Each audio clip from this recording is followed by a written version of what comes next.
Merci madame. Monsieur Gérard Cherpion pour les Républicains.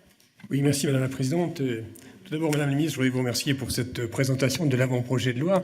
Et votre propos liminaire, d'ailleurs, correspond à la situation actuelle. Chacun peut y souscrire. Les réponses sont peut-être différentes d'un côté à un autre.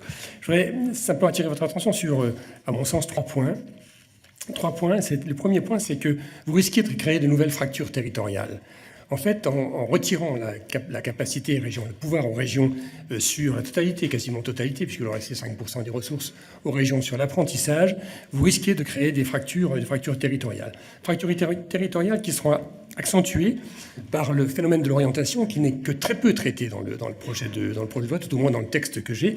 Et la complémentarité entre les lycées professionnels et les CFA ne ressort pas de façon très claire, même si vous avez laissé entendre qu'effectivement, elle existait. Vous risquez aussi d'aggraver les inégalités d'accès à la formation. En particulier, l'idée de l'appli mobile est une idée effectivement qui peut être séduisante, mais qui correspond là encore à un certain public qui n'est pas forcément le public que nous rencontrons sur tous les territoires. Et il est difficile pour eux d'accéder à ces systèmes. Enfin, votre pari de gouverner sans les corps intermédiaires, puisque c'est un peu ça, est un risque en soi.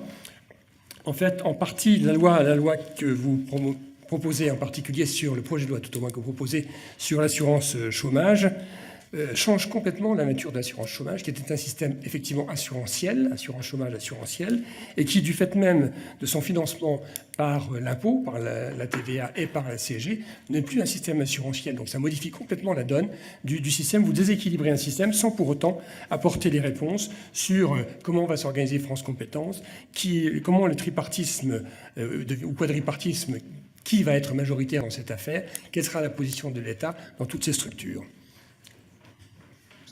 Parfait. Merci monsieur Cherpion. Madame Erika Barrette pour la Nouvelle Gauche.